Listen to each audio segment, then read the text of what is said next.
Hello everyone! The clip you're about to hear is from one of our exclusive Patreon episodes on a recent horror release, and just like all of our other episodes, it might include major spoilers for said horror release, so don't listen to it if you haven't already seen it. You've officially been warned. And if you'd like to hear the full episode, just head on over to patreon.com/horrorqueers and subscribe today.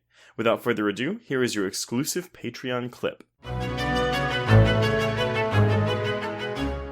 Oh, it's so fucking good. I mean, again, this is an R-rated thriller. Like, this could have, I'm a little surprised, I guess maybe because there's no names, this wasn't, like, PG-13ified and sent to theaters, because this does seem like something that would have done well, like, maybe, like, a sleeper hit in, like, a January or February month.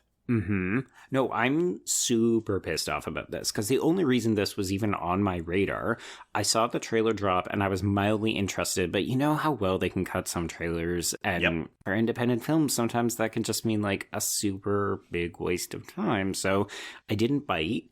And then I saw that Megan Navarro from Bloody was tweeting about, like, oh, there's a really great fucking small film coming out that the studio is not doing the necessary, like, marketing push for. Yeah.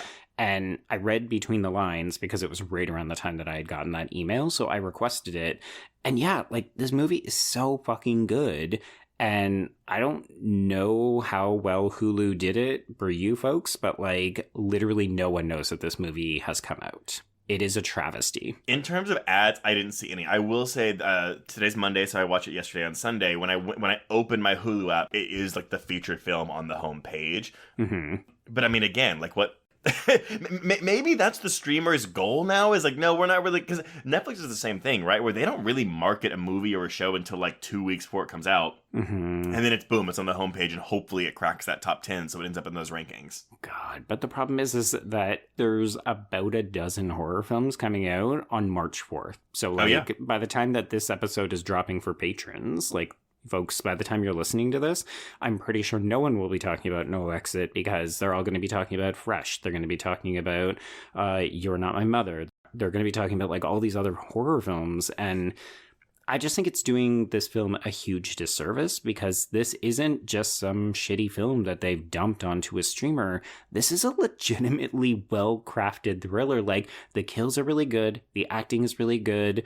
The direction, and, like, the fact that this is a single location, and it's 95 minutes, and it is so tight. Yeah. It is so well executed. Trust me. I mean, again, I know it was partly the hangover talking, but as soon as I opened it up, I was like, please be 90 minutes. Please be 90 minutes. Please be 90 minutes.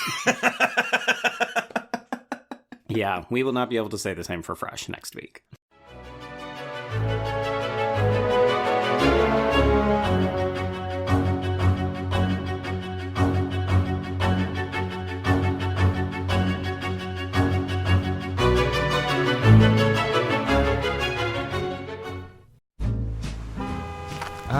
Atlas Avenue, a long stretch of road that encompasses everything the city of Kennet Heights has to offer.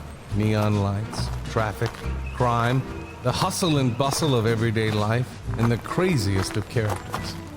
My office was above it all. My name is James Locke, and I'm a PI. Hello, Mr. J. How the hell you doing today? Good, Edith.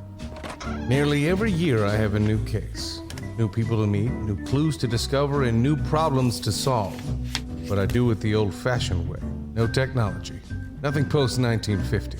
Hell, I don't even listen to podcasts, but you should. Atlas Avenue Beat is a spoof of the film noir genre with goofy characters, tons of wordplay, and non-stop raunchy humor. There's also 3 whole seasons out right now, with more on the way. Just search for Atlas Avenue Beat wherever you listen to podcasts, or visit us online at bloody.fm. It was late in the afternoon when the professor and I took our way towards the east, whence I knew Jonathan was coming. Jonathan Harker has asked me to note this, as he says he is hardly equal to the task, and he wants an exact record kept. Dear Madam Mina, I have read your husband's so wonderful diary. Strange and terrible as it is true. I will pledge my life on it. God preserve my sanity, for to this I am reduced. Safety and the assurance of safety are things of the past. I am in hopes that I shall see more of you at Castle Dracula.